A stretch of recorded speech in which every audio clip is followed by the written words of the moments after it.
Voilà 10 ans, l'entreprise Metal Europe fermait brutalement ses portes. L'onde de choc fut nationale, on parlait à l'époque de patrons voyous. Une décennie plus tard, on se souvient, l'équipe d'ILTV est revenue sur ce triste anniversaire.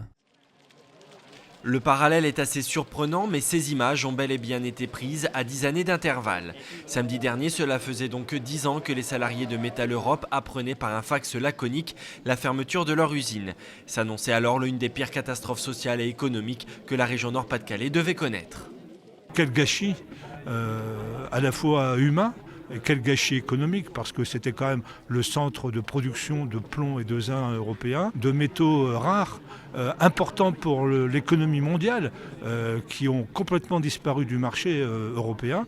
Et tout ça pour des décisions à caractère capitalistique qu'on ne peut évidemment que critiquer encore aujourd'hui. Qu'est-ce qui reste de tout ça? Le souvenir d'une vie industrielle, d'une vie collective, d'une vie sociale extrêmement riche, extrêmement intense, auquel les gens étaient très très attachés. À l'occasion de cette marche commémorative, les métallos ont fait une halte au niveau de l'emplacement du futur lotissement La Fonderie. Un ensemble résidentiel dont les rues font référence non pas à Metal Europe, mais plutôt au métier de fondeur.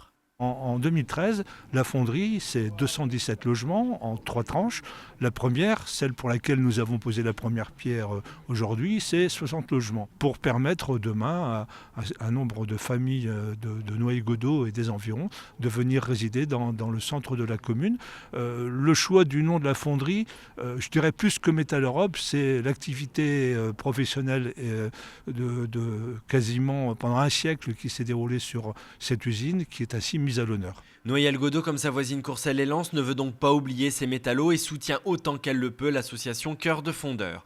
Une association qui continue à accompagner moralement et socialement les ex-métallos, d'assurer leur suivi post-professionnel lié à l'exposition au plomb, au cadmium et à l'amiante, qui continue aussi de suivre les procédures juridiques engagées à l'encontre de Metal Europe SA et bien sûr qui continue à assurer le reclassement professionnel des ex-fondeurs.